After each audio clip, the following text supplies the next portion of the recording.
Hello bachcho, let's see this question.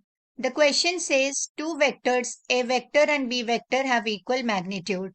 The magnitude of A vector plus B vector is n times the magnitude of A vector minus B vector.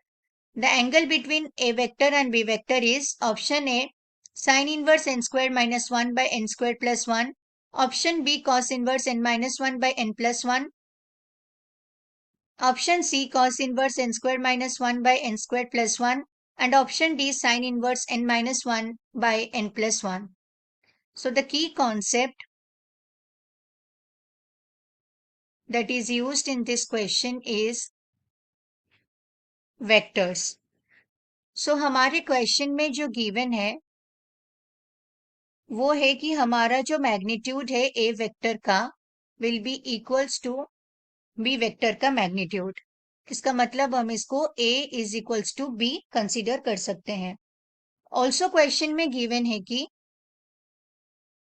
Modulus of A vector B vector जो कि magnitude of A vector plus B vector होता है this is equals to n into mod of A vector minus B vector जो कि magnitude of A vector minus B vector होता है.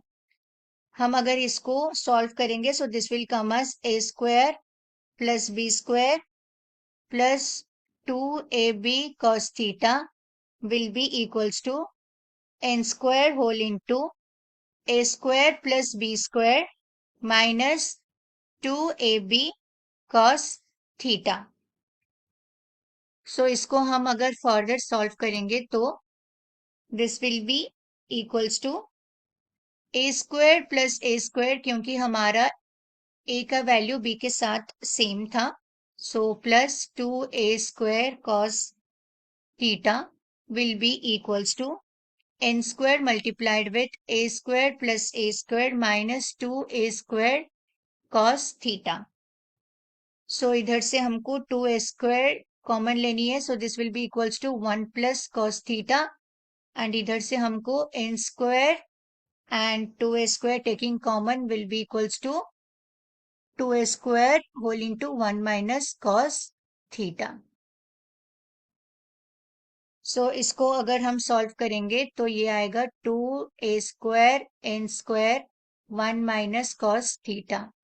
2a square both side में cancel हो गए so this will be equals to 1 plus cos theta is equals to n square whole into 1 minus cos theta जिसको open करने से आएगा n square minus n square cos theta. So इसको हम अगर सॉल्व करेंगे so this will be cos theta whole into 1 plus n square और ये आएगा n स्क्वायर माइनस 1. सो इससे हमारा जो cos थीटा का वैल्यू होता है वो होता है n square minus 1 divided by n square plus 1. इससे जो हमारा थीटा का वैल्यू होता है वो होता है इससे जो हमारा थीटा का वैल्यू होता है वो होता है theta is equals to cos inverse n square minus 1 by n square plus 1. So the correct answer of this question is option C, cos inverse n square minus 1 by n square plus 1. Hope you will understand.